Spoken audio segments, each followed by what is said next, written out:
আমি বাংলাদেশে আওয়ামী লীগের আর ভবিষ্যৎ দেখি না। ৭৫ সালের পরে আওয়ামী লীগ পুনরুজ্জীবিত হতে পেরেছিল একটা কারণে। ব্যাপক জনবিক্ষোভ থাকলেও আওয়ামী লীগ জনগণের হাতে উচ্ছেদ হয়নি। ৭৫ সালে তারা উচ্ছেদ হয়েছিল সেনাবাহিনীর। আমাদের রাজনীতি, অর্থনীতি, আমাদের আত্মমর্যাদা, আমাদের বিকাশ, কর্মসংস্থান সেগুলো ঘটবে। যে বোয়িং বিমান নিয়ে যে ধরনের তৎপরতা আমরা দেখতে পাচ্ছি তাতে বোঝা যায় যে সরকারের আসলে সামান্য বিদেশি চাপে সে ভেঙে পড়ে, নতজানু হয়ে পড়ে। আমি মনে করি যে অধ্যাপক ইউনূস তার নিজের শক্তির জায়গাটা টের পান নাই, ফলে যেটা তাকে দুর্বল করে দিতে পারে সেই দঙ্গলের রাজনীতি, বিভাজনের রাজনীতি, হানাহানির রাজনীতি, সেটার কাছেই এই সরকার আত্মসমর্পণ করেছে। কাভার স্টোরির ওপেন মাইক পর্বে দর্শক আপনাদের স্বাগত জানাই। আজকে আমাদের অতিথি ফিরোজ আহমেদ, লেখক, গবেষক এবং রাজনৈতিক কর্মী। ফিরোজ ভাই, আপনাকে আমন্ত্রণ আমাদের এই পর্বে। ফিরোজ ভাই, আপনাকে শুরু করে আপনি তো কনস্টিটিউশন সংস্কার কমিশনে, সংবিধান সংস্কার কমিশনের সদস্য ছিলেন, কিন্তু আপনার লেখালেখিতে আমি দেখছি যে আপনি নিজে সংস্কারের ব্যাপারে অনেকটা হতাশ, তাই কি, এবং হলে সেটা কেন? রিফর্ম কমিশনের কাজ আর বাস্তবে সংস্কার দুটোর মধ্যে একটা পার্থক্য আছে। রিফর্ম কমিশনের প্রধান কাজ হচ্ছে যে কমিশনগুলোর ধরে নেওয়া অন্তত যে কি কি সংস্কার সম্ভব এবং কি কি সংস্কার করা দরকার আমাদের গণতন্ত্র আনার জন্য, সেটা নির্ধারণ করে। এটা এক ধরনের অনেকখানি বুদ্ধিবৃত্তিক কাজ, রাজনৈতিক কাজ, এবং আমরা চাইবো যে এটা বুদ্ধিবৃত্তিক কাজ হলেও যেন বাস্তবানুবানিক হয়, যেন একটা বাস্তবতার সাথে তার একটা সম্পর্ক থাকে। তো সেই অর্থে রিফর্ম কমিশনের অনেকগুলো রিফর্ম কমিশনের কাজের ব্যাপারে আমার পূর্ণ সমর্থন আছে। যে কমিশনে আমি কাজ করছি সেটা সংবিধান সংস্কার কমিশন, এর বাইরেও নারী কমিশন, শ্রম কমিশন কিংবা বিচার বিভাগীয় সংস্কার কমিশন, এগুলোর অনেক সাবস্টেন্সিয়াল কাজ যাকে বলে, ভালো কাজ সেখানে হয়েছে। সব বিষয়ে সকলের একমত হওয়া হয়তো যাবে না, এটা হওয়া যায় না, কিন্তু সেখানে চিন্তার খোরাকগুলো আছে যেটা নিয়ে সামনের ৫ বছর ১০ বছরে বাংলাদেশের গণতান্ত্রিক অভিযাত্রা কোন দিকে যাবে, আমার ধারণা যে কমিশনের রিপোর্টগুলো থেকে তার একটা আভাস ইঙ্গিত মিলবে।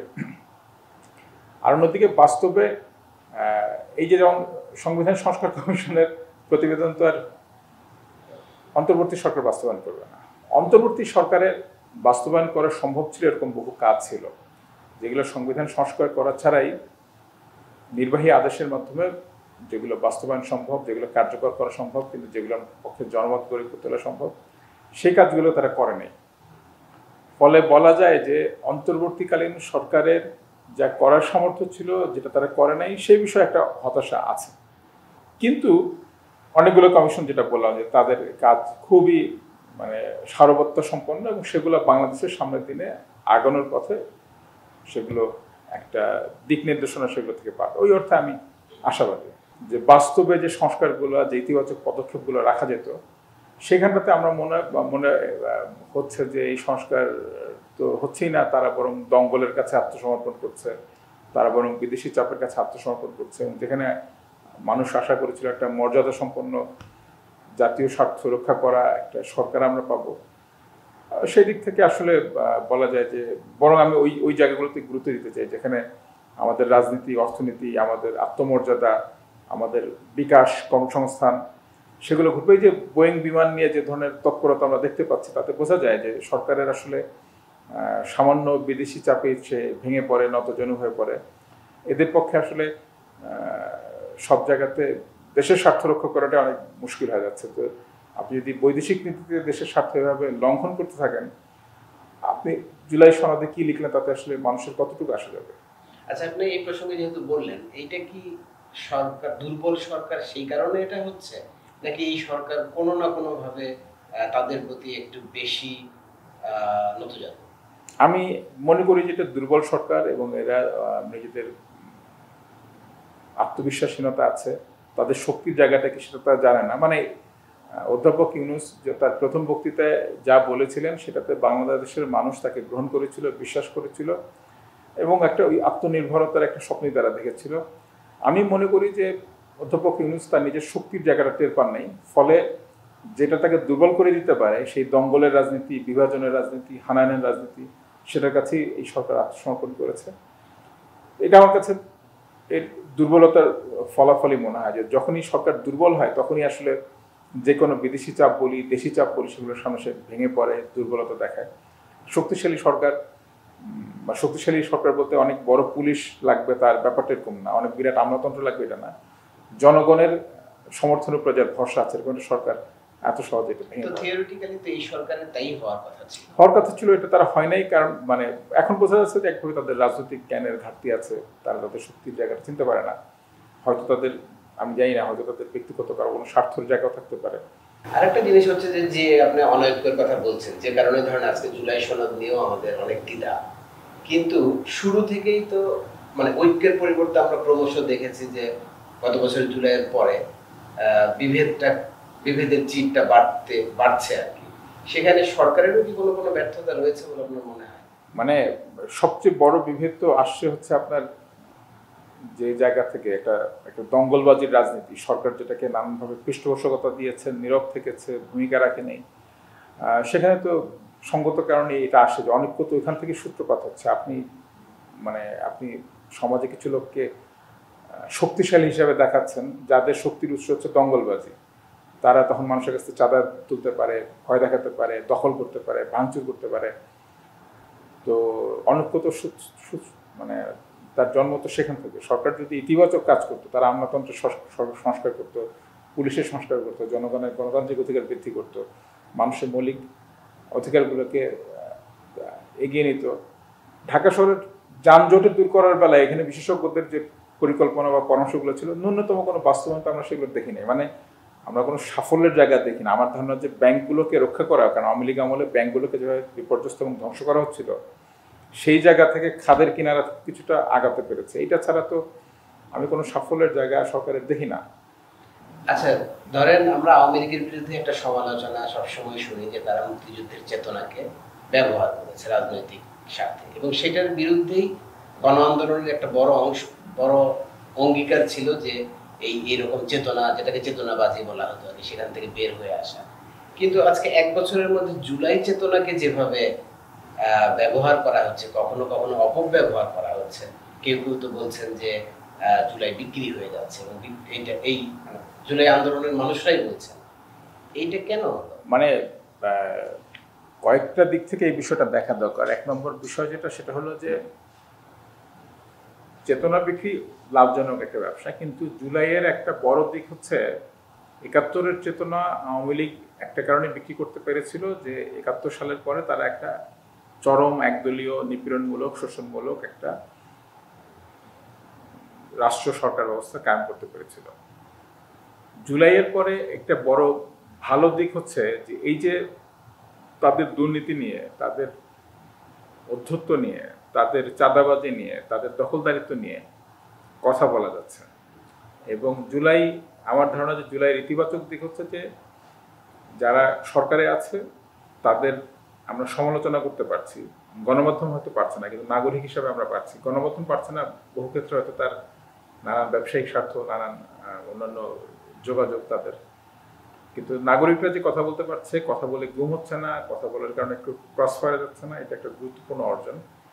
এবং আমার এই কারণে মনে হয় যে জুলাইয়ের চেতনা নিয়ে যারা ব্যবসা বাণিজ্য করার চেষ্টা করছেন, জুলাইয়ের যেটুকুন সাফল্য, সেটুকুন সাফল্যের কারণেই তারা টিকবেন না দীর্ঘমেয়াদে। তাদের আসলে আমি বাস্তবতা দেখি যে এই যে চাঁদাবাজ বা চাঁদাবাজিকে পৃষ্ঠপোষকতা দেওয়া কোনো উপদেষ্টা, মানুষকে হুমকি দেওয়া কোনো উপদেষ্টা, তাদের পায়ের নিচ থেকে সকল অর্থে মাটি সরে গেছে।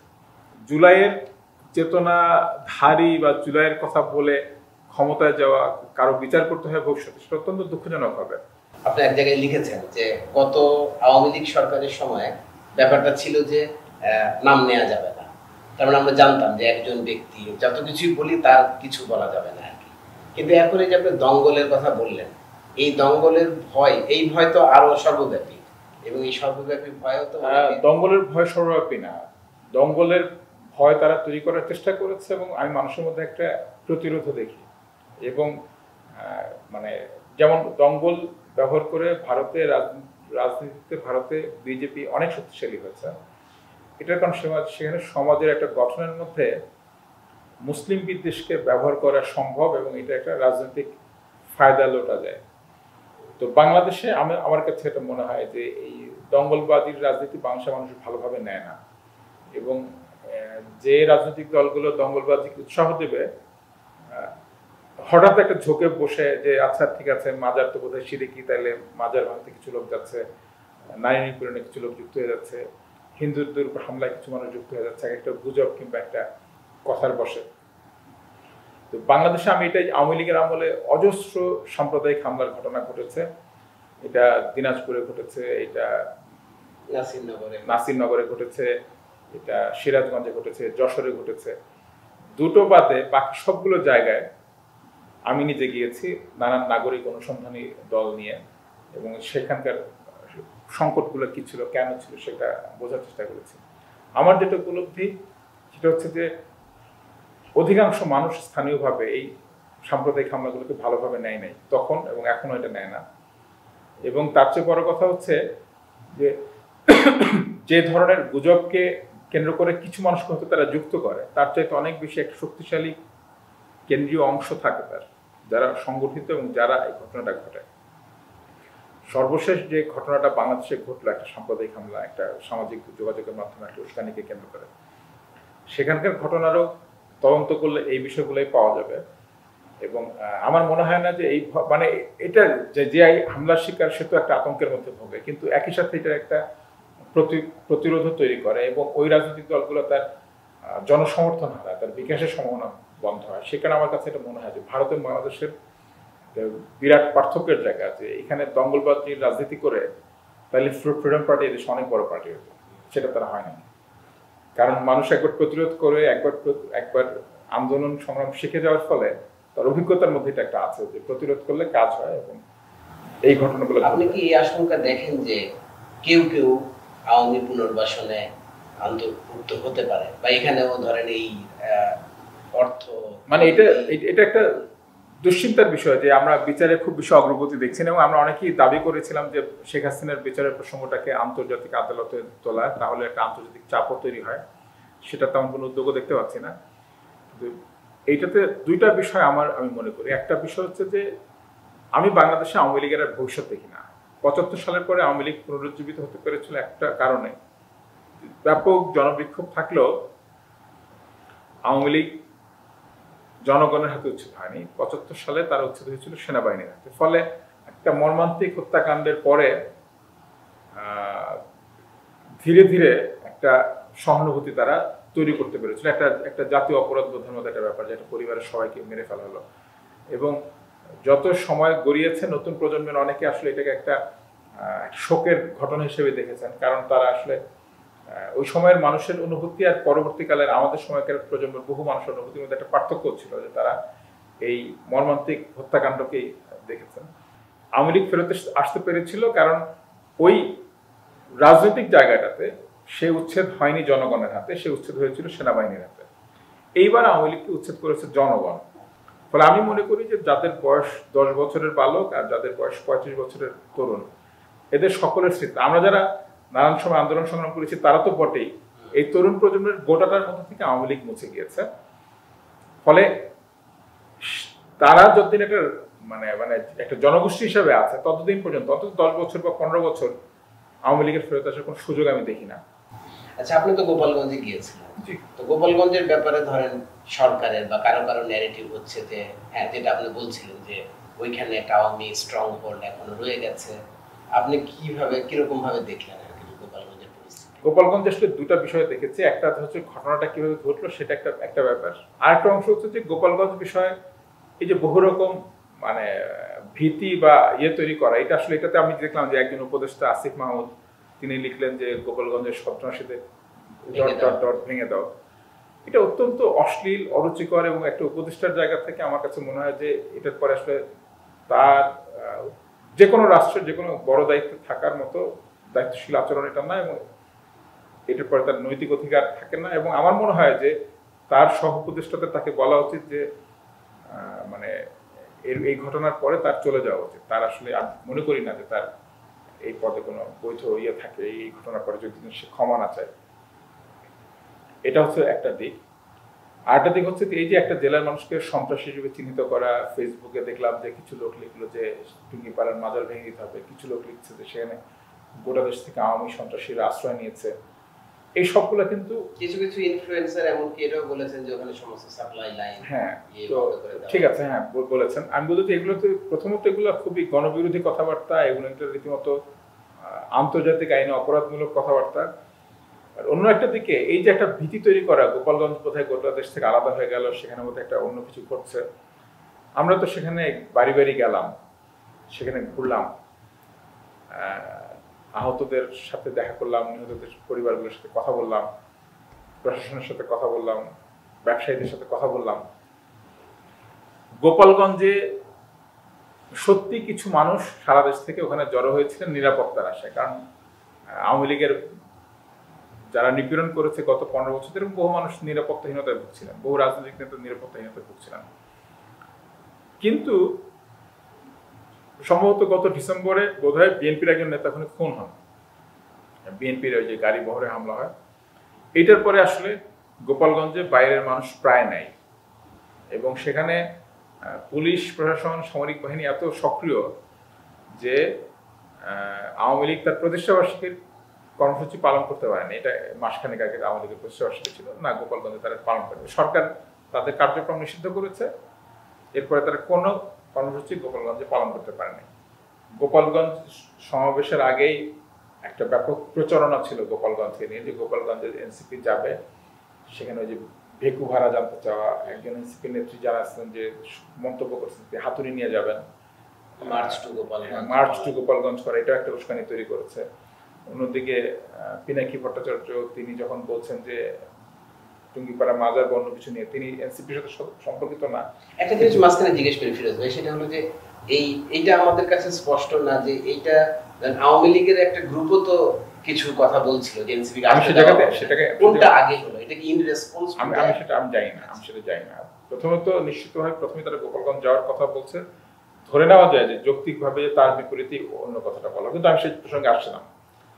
এনসিপির সাথে সম্পর্কিত না হলেও পিনাকি ভট্টাচার্য কিংবা আরো অনেকেই গোপালগঞ্জ টুঙ্গিপাড়া নিয়ে কিছু হুমকি সুরে কিছু কথা বলেছেন, এবং যেটা গুরুত্বপূর্ণ যে এনসিপি তার নেতাকর্মী হোক বা তার বাইরের কেউ হোক, তাদের যাত্রার সময় গোপালগঞ্জবাসীর প্রতি কিছু হুমকিসুলভ বক্তব্য দেওয়া হচ্ছে, এটা যে আসলে তারা ঠিক মনে করেন না বা তাদের দলের সাথে সম্পর্ক নাই, এরকম কোনো বক্তব্য তারা দেন নাই। এইটা একটা গুরুত্বপূর্ণ বিষয়, যেটা দিলে হয়তো পরিস্থিতি এত চড়াও হতো না বা ভিন্নভাবে ব্যাখ্যা করার সুযোগ থাকতো না। অন্যদিকে ওখানে স্থানীয় নেতৃবৃন্দ আমাদেরকে যেটা জানিয়েছেন, এনসিপির বা অন্যান্য সরকারি প্রশাসনের কথা আমরা জানতে পেরেছি, আওয়ামী লীগের একটা অংশ একইভাবে তারা বলেছে যে তারা আসলে ফেরত যেতে দেওয়া হবে না, এই করা হবে সেই করা হবে। কিন্তু আমি তাদের কাছে যখন সেগুলোর নিদর্শনগুলো জানতে চেয়েছি যে আমাদেরকে একটু পাঠান, আমরা আসলে দেখি, সেরকম কিছু তারা আমাদের পাঠান নাই। আমরা জানি না যে সেরকম কিছু আছে কি নাই। এর পরও যে জিনিসটা বলা দরকার সেটা হচ্ছে যে গোপালগঞ্জের বহু মানুষের সাথে কথা বলে এটা মনে হয়েছে যে সারাদিনে যে এনসিপির বিরুদ্ধে যে ধরনের তৎপরতা গোপালগঞ্জে চলেছে, সেটা খুবই অল্প কিছু মানুষের ছিল। বাকি মানুষজন তারা আওয়ামী লীগকে পছন্দ করেন, শেখ মুজিবুর রহমানকে জাতির পিতা মনে করেন, এটা তাদের ব্যাপার, কিন্তু তারা কিন্তু এনসিপি সমাবেশে হামলা করতে যান নাই। কিন্তু এনসিপি সমাবেশ থেকে যখন ওই সমাবেশের মাইক 5 কিলোমিটার পর্যন্ত ছড়ানো ছিল, এর বাইরে অনেক মানুষ লাইভে প্রোগ্রামটা দেখেছেন, তারা সব বেশিরভাগ মানুষ বাসার মধ্যে ছিলেন। পুলিশ সকাল থেকে দোকানে দোকানে যে বলেছে দোকান বন্ধ রাখতে, যাতে জনসমাবেশ কম হয়, কারণ পুলিশের একটা আশঙ্কা ছিল, ফলে জনসমাবেশ খুব কম ছিল। কিছু মানুষ বলছেন যে তারা এনসিপি সমাবেশ দেখতে গেছিলেন, দ্রুতই বাসা চলে আসেন। ওই সমাবেশ থেকে যখন মুজিববাদ মুর্দাবাদ বলা হয়, এখন আপনি যে জিনিসটা বোঝা দরকার সেটা হচ্ছে যে ওইখানকার মানুষের কাছে মুজিববাদ কথাটার কোনো অর্থ নেই। মুজিববাদ কথাটা আমার একটা রাজনৈতিক পড়াশোনার কারণে আমি জানি যে এরকম একটা আদর্শ তৈরি করার চেষ্টা হয়েছিল, যেটা ব্যর্থ হয়েছে। শেখ হাসিনা নিজে এই কথাটা বলতেন না, কিন্তু আওয়ামী লীগের মধ্যে একটা ছোট্ট হলো একটা শক্তিশালী অংশ মুজিববাদ বলে একটা দর্শনের বিশ্বাস করে। গোপালগঞ্জবাসীর কাছে তো আর মুজিববাদ বলে কোনো কিছুর অর্থ নাই। তারা আসলে মুজিববাদ মুর্দাবাদের অর্থ এটাই করেছে যে মুজিব মুর্দাবাদ, মুর্দাবাদ মানে হচ্ছে সেটা একবার খুন হয়েছে, তাহলে আরেকবার খুন করা হবে কিনা, তাহলে তার মানে হচ্ছে তার মাজারে হামলা হবে কিনা, এবং এই মাজারে হামলা সংকৃত যেহেতু আগেই এক ধরনের উস্কানি এবং ইয়ে ছিল, প্ররোচনা ছিল, ফলে মানুষজন ওইটাতে একটা তীব্র প্রতিক্রিয়া দেখেন। আমি কয়েকজন আমাকে বলেছে, যে একজন বলছেন যে আমি তো ভাত খাচ্ছিলাম, যখন বলছে যে মুজিববাদ মুর্দাবাদ না মুজিব মুর্দাবাদ, আমি তো হচ্ছে তাহলে ওদের টঙ্গিপাড়া মাজার ভাঙতে যাবে, মুজিব তো মরছে, আরেকবার মারবে কেমন। আমি হাত রেখা চলে আসি।